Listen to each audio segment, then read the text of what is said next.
Kepada para pemirsa yang saya hormati, salam rahayu. Perjalanan saya kali ini akan menuju ke Pura Dasar Buana Gelgel yang terletak di Jalan Watu Renggong, Desa Gelgel, Kecamatan Klungkung, Kabupaten Klungkung.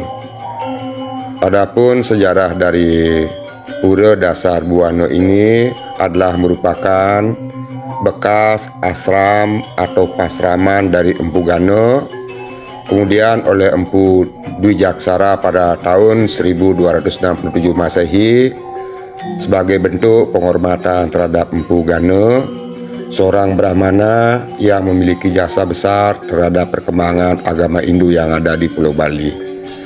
Empu Gana tiba di Bali pada masa pemerintahan suami istri Sri Dharma Udayana Warmadewa dan Gunapriya Dharma Patni yang berkuasa dan memerintah Bali pada tahun 988 hingga 1011 Masehi. Beliau adalah seorang penganut sekte Ganapatya yang seumur hidup beliau menjalankan ajaran Sukla Brahmacari, yakni tidak menjalankan masa Grahasta, dan Pura Dasar Buana adalah pura Dangkayangan yang merupakan pusat penyungsungan catur warga yang berasal dari Soro atau klan, yaitu Satrio Dalem, Mau Gotra Sana Saptersi, Maho Samaya Warga Pandey, dan klan Brahmana Siwa. Tentunya banyak yang mengetahui siapa sebenarnya Empu Gana. Namun jika ada yang tidak mengetahui, Empu Gana adalah merupakan keturunan dari Ida Hyang Genijaya yang ada di Lempuyang, yang mana Hyang Genijaya berputra Empu Witadharma atau Sri Mahadewa. Sri Mahadewa maputra Empu Bajrasatwa dan Empu Dwi Jendra. Kemudian Empu Dwi Jendra berputra Gagaking, Bubuksah, dan Brahma Wisesa. Kemudian Brahma Wisesa berputra Empu Gandring dan Empu Saguna. Empu Saguna menurunkan warga Pandey, Empu Bajrasatwa menurunkan Empu Tunuhun atau Empu Lampita. Empu Tunuhun maputra atau berputra Panca Tirta, Panca Resi atau Panca Pandita, yaitu Empu Genijaya, Empu Semeru, Empu Gana, Empu Kuturan, dan Empu Beradah. Sang Panca Resi bisa dikatakan bermula dari Gunung Lempuyang, yang mana Sang Hyang Pasupati memiliki 3 putra, yaitu putra beliau yang pertama adalah Hyang Putranjaya yang ada di Gunung Agung, kemudian Ida Hyang Genijaya di Lempuyang Luhur, dan Ida Dewi Danu yang ada di Ulun Danu Batur. Sehingga Panca Resi ini adalah berasal dari Gunung Lempuyang, yang mana merupakan keturunan dari Ida Hyang Genijaya yang berada di Lempuyang Luhur. Beliau berlima ini sama-sama belajar di Pulau Jawa, dan setelah menguasai atnyana pengetahuan yang tinggi, akhirnya beliau kembali ke Bali. Hanya Empu Beradah yang tetap menetap di Pulau Jawa. Mengenai kembalinya Sang Panca Resi dari Jawa ke Bali, yaitu Empu Semeru dari sekte Siwa, tiba di Bali pada tahun Saka 921 atau Masehi 999, lalu berpariangan di Pesakih. Kemudian Empu Gana, penganut aliran Ganapatya, tiba di Bali Saka 922 atau 1000 Masehi, lalu berpariangan di Gelgel. Empu Kuturan memeluk agama Buddha dari aliran Mahayana, tiba di Bali pada Saka 923 dan atau 1001 Masehi, selanjutnya berpariangan di Sileyukti. Kemudian Empu Genijaya, pemeluk Brahmaisme, tiba di Bali pada Saka 928 atau 1006 Masehi, lalu berpariangan di Bukit Bisbis, yaitu di Lempuyang. Saat ini saya sudah tiba di depan Pura Dasar Buana Gelgel, yang mana ini adalah jalan yang ada di depan pura. Dan pura ini memiliki areal yang cukup luas, dan di depan pura terpasang sebuah pelang yaitu Pura Dasar Buana Gelgel. Sebagai tanda jika ada pemedak yang datang agar mengetahui ini adalah benar merupakan Pura Dasar Buana. Dan di kejauhan terlihat sebuah pohon beringin yang sangat besar, dan juga terdapat hamparan rumput yang menghijau. Dan saya akan memasuki bagian Nistaning Mandala dari Pura Dasar Buana, yang mana di bagian Nistaning Mandala ini terdapat pura dan juga terdapat beberapa pelinggih yang terletak di bawah pohon besar. Dan di depan terlihat ada sebuah candi bentar. Ini adalah merupakan Pura Melanting yang terletak di kawasan Nistaning Mandala dari Pura Dasar Buana Gelgel. Dan saya akan memasuki bagian utama Ning Mandala dari Pura Melanting ini agar mengetahui keadaan di sini. Dan di depan terdapat patung raksasa membawa gada di sebelah kiri dan kanan, yang menjadi simbol penjaga gerbang untuk memasuki kawasan suci, yaitu utama Ning Mandala dari Pura Melanting. Dan setelah berada di utama Ning Mandala, Om Swastiastu, di bagian utama Ning Mandala ini terdapat sebuah bangunan sebagai tempat Dane Mangku ngantep atau memimpin upacara atau melakukan pemujaan saat ada pemedak yang nangkil ngaturin wangi. Sinilah Dane Mangku memuja. Dan ini ada pelinggih Meru tumpang 3, dan juga di sini terdapat pelinggih gedong. Namun di sini tidak berisi tulisan sehingga saya tidak bisa membaca pelinggih-pelinggih yang ada di sini, hanya pendekatan. Kalau tidak salah ini adalah merupakan bentuk dari pelinggih Sabta Patala. Dan di sini juga terdapat sebuah pelinggih yang berbentuk tugu. Di depan terdapat lap-lapan tempat untuk meletakkan canak sari ataupun aturan. Di kejauhan terlihat sebuah balai kulkul yang berdiri megah. Dan dari areal Pura Melanting terlihat ada sebuah pohon beringin yang sepertinya tumbang dan tumbuh lagi, dan di sebelahnya terdapat pohon beringin yang besar dan sangat rimbun. Beginilah keadaan Pura Melanting yang ada di areal Nistaning Mandala dari Pura Dasar Buana Gelgel. Dan akan saya lanjutkan ke tempat lain dengan menuruni tangga dari Pura Melanting untuk melihat apa saja yang ada di areal Nistaning Mandala ini. Ini adalah sebuah pohon beringin, sepertinya pohon beringin besar yang pernah tumbang.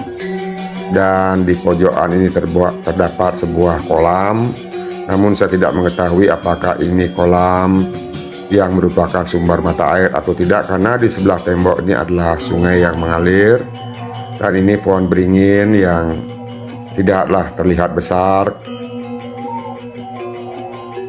namun sepertinya ini adalah pohon beringin yang pernah tumbang dan tumbuh kembali. Dan di bawahnya terdapat lap-lapan yang diwastra dengan kain poleng, yang menandakan di sana adalah merupakan tempat yang disucikan.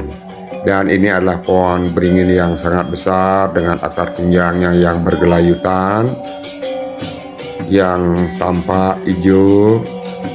Dan ini adalah candi bentar yang nanti akan masuk ke bagian Madianing Mandala dari Pura Dasar Buana Gelgel. Dan saya akan melihat pohon beringin apa saja yang terdapat di pohon beringin besar ini. Di kejauhan terlihat sebuah lap-lapan atau pelinggih berupa lap-lapan yang diwastra dengan kain poleng dan terdapat canang sebagai aturan pemedak. Berarti ini adalah juga merupakan tempat yang disucikan. Dan jika melihat dari besaran dari batang pohon beringin ini yang sangat besar dan diwastra dengan kain poleng, menandakan beringin ini tentunya sudah berusia cukup tua, yang memberikan suasana teduh rindang di areal Nistaning Mandala dari pura ini.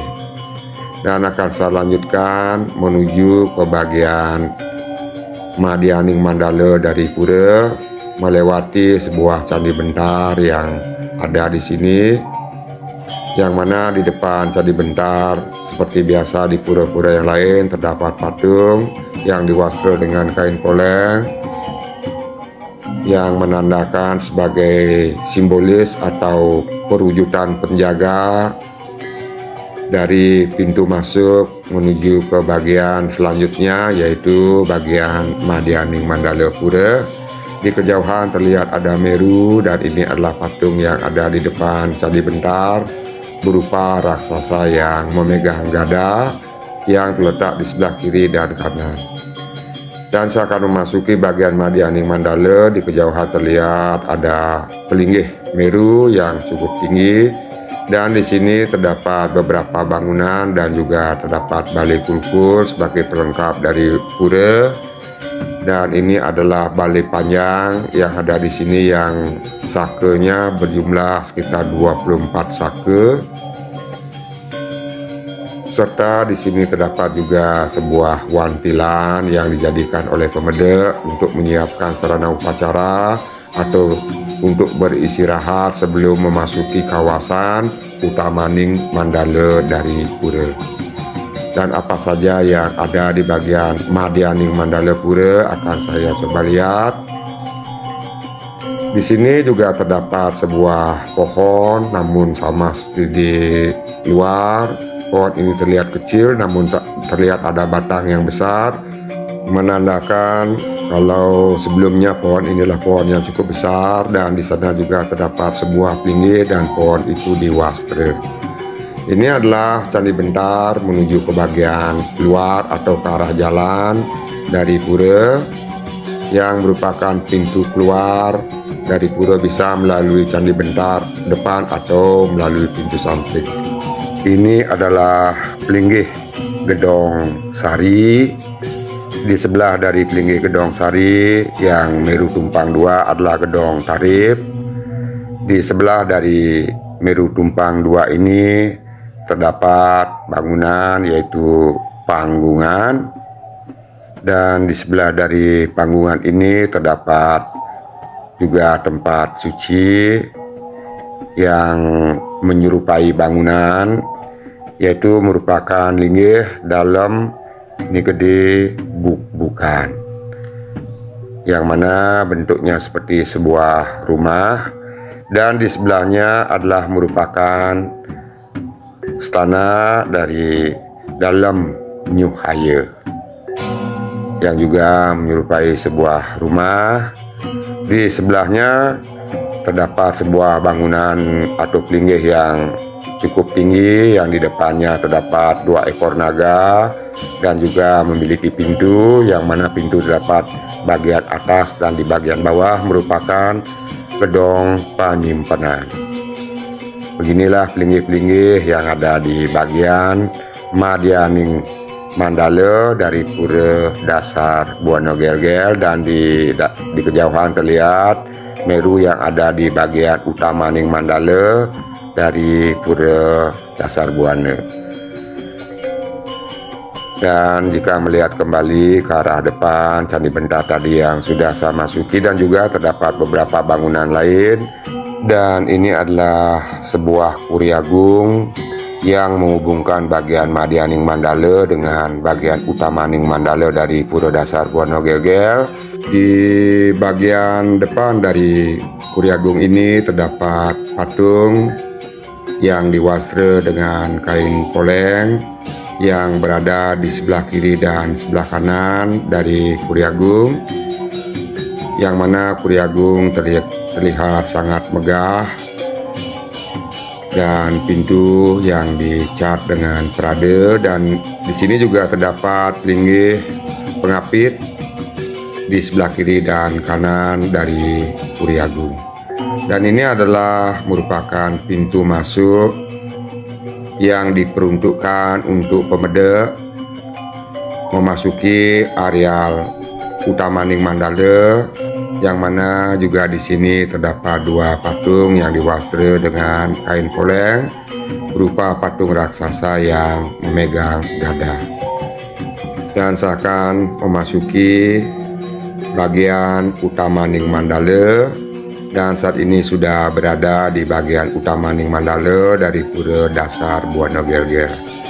Terlihat pelinggih-pelinggih yang ada di depan berupa Meru yang memiliki atap bertumpang. Ini adalah bertumpang 9 dan ini adalah bertumpang 11. Dan juga terdapat bangunan-bangunan penunjang yang ada di pura, dan ini adalah Puri Agung tadi, yang mana di sini merupakan tempat penyatuan dari rah yang ada di Bali agar bisa menemukan persatuan dan kerukunan.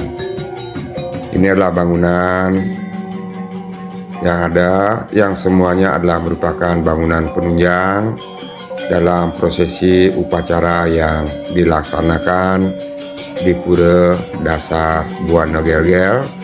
Dan juga terdapat bangunan untuk peristirahatan, dan juga disiapkan bangunan untuk menyimpan segala peralatan upacara.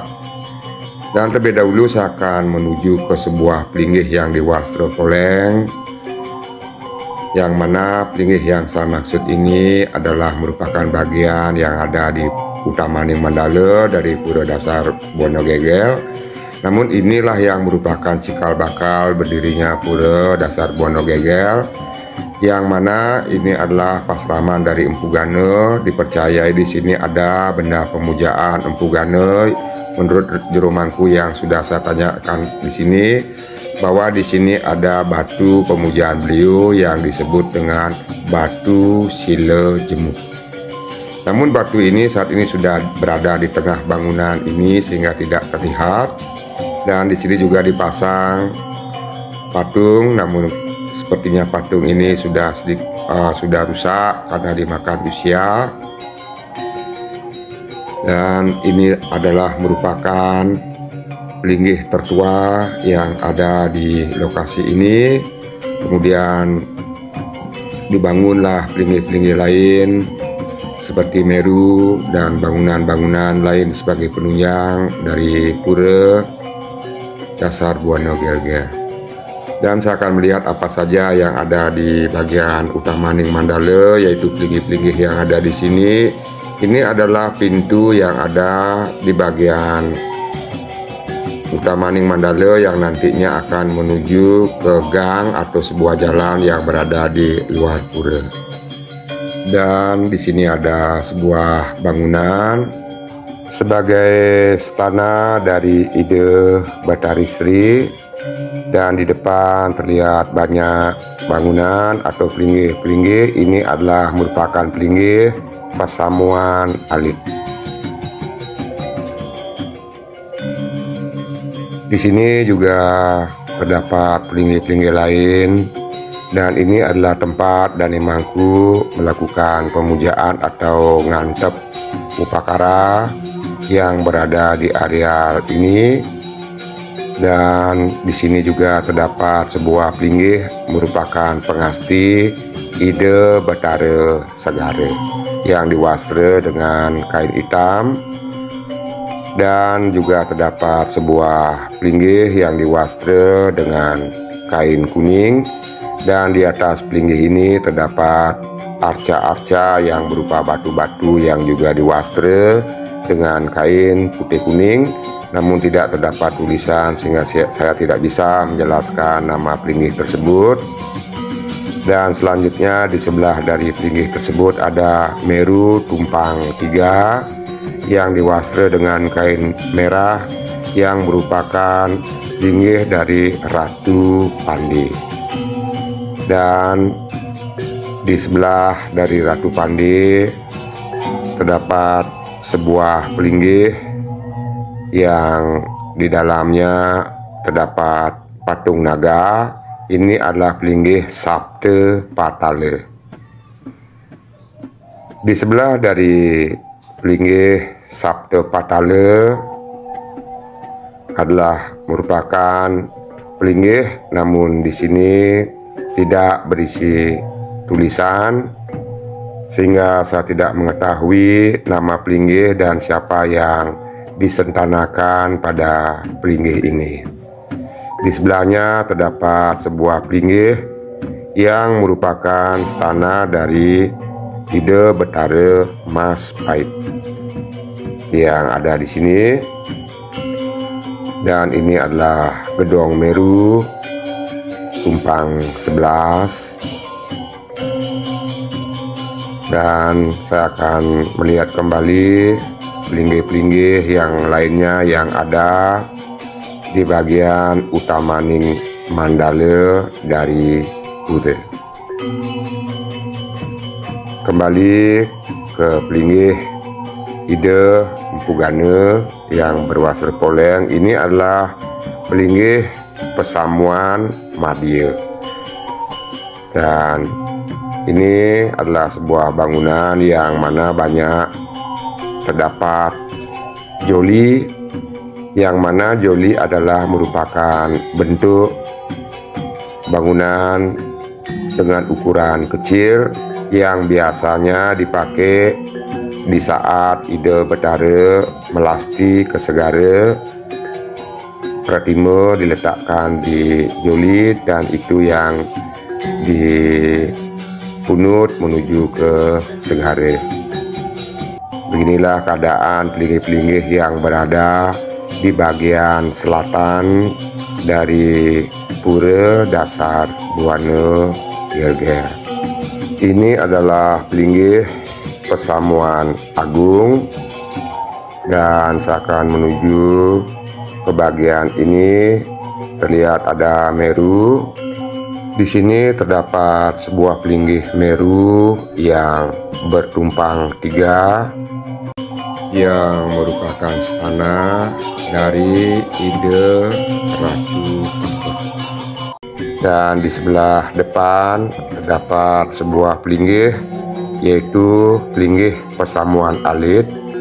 Dan di depan terdapat pelinggih Meru yang bertumpang 9, merupakan pelinggih dari Ide Betara Pengasti Ide Betara Kental Bumi. Dan saya akan menuju ke bagian berikutnya.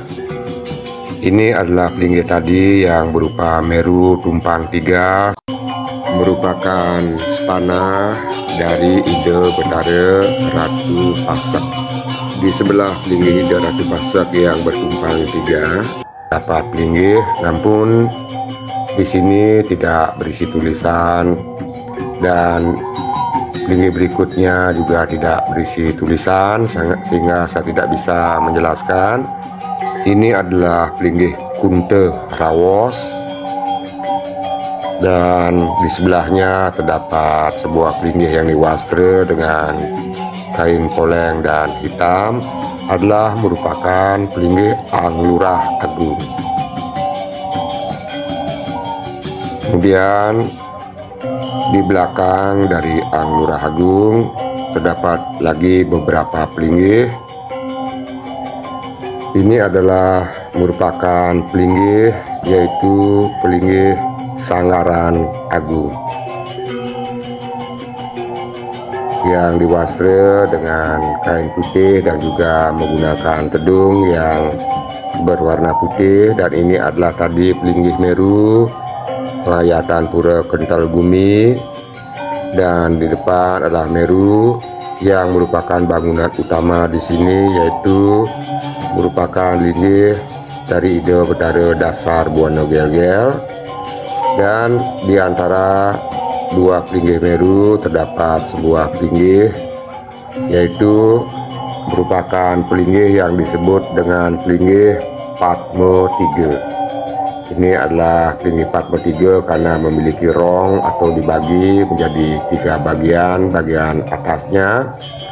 Dan ini adalah merupakan pelinggih utama yang ada di Pura Dasar Buana Gelgel, yang merupakan stana dari Ide Betara Dasar Buana, berupa pelinggih Meru dengan tumpang 11 yang menjulang tinggi dan terlihat sangat kokoh, dengan tumpang yang mengecil atau mengerucut ke arah atas yang berjumlah 11, dan ini adalah yang berjumlah 9. Di Meru tumpang 11 ini juga terdapat ornamen-ornamen yang menghiasi bagian depan, yaitu ada patung yang diwastra dengan kain kuning memakai destar yang berwarna putih, dan juga terdapat patung seorang wanita, dan di pelinggih ini ada pintu yang diukir dan dicat dengan perada. Beginilah keadaan pelinggih-pelinggih yang ada di Pura Dasar Buana Gel-Gel, yaitu di bagian utamaning mandala dari Pura Dasar Buana Gel-Gel. Setelah melakukan persembahan berupa canang sari dan harapan, dan kemudian melakukan persembahyangan, dan setelah selesai melakukan persembahyangan, saya akan memohon pamit untuk meninggalkan pura melalui pintu yang tadi saya masuki untuk menuju ke bagian Madianing Mandala dari pura. Dan saat ini saya sudah berada kembali di bagian Madianing Mandala Pura, yaitu di bagian bangunan yang merupakan bangunan balegong yang ada di sini, yang dipakai untuk menempatkan gamelan. Dan saya akan menuju ke bagian Nistaning Mandala. Ini adalah pohon yang ada di sini yang terdapat tinggi yang diwastra dengan kain poleng, dan ini adalah balai panjang, dan di depan merupakan candi bentar yang nantinya akan menuju ke bagian Nistaning Mandala. Namun saya tidak akan keluar dari sana, saya akan keluar dari samping, kembali bertemu dengan jalan yang ada di sini, dan ada pura pusat jagat yang nanti akan saya juga upload. Semoga dengan menonton video ini akan bisa memberikan sedikit gambaran tentang sejarah pura dan siapa beliau yang disebut dengan Empu Gana, yang pada dasarnya beliau adalah Sukelo Brahmacari dengan ajaran Ganapati. Beliau tidak berketurunan, tapi kita semua adalah keturunan dari ajaran beliau sebagai umat Hindu yang ada di Bali. Dan tujuan pembuatan pura adalah untuk mewujudkan kerukunan, sehingga perlu sekali dipahami agar kita semua tetap bisa menjadi rukun dalam satu wadah, yaitu di Pasraman Ida Betara Telangit, yaitu Empu Gana. Tanpa mengurangi rasa hormat dan bukan bermaksud menggurui, semoga tidak seperti nyambahin tasik ring segara ataupun ngajahin bebek ngelangi dari apa yang sudah saya jelaskan. Tentunya tidak luput dari kesalahan, oleh itu saya memohon maaf yang sebesar-besarnya, dan tidak lupa saya mengucapkan banyak-banyak terima kasih. Sukses.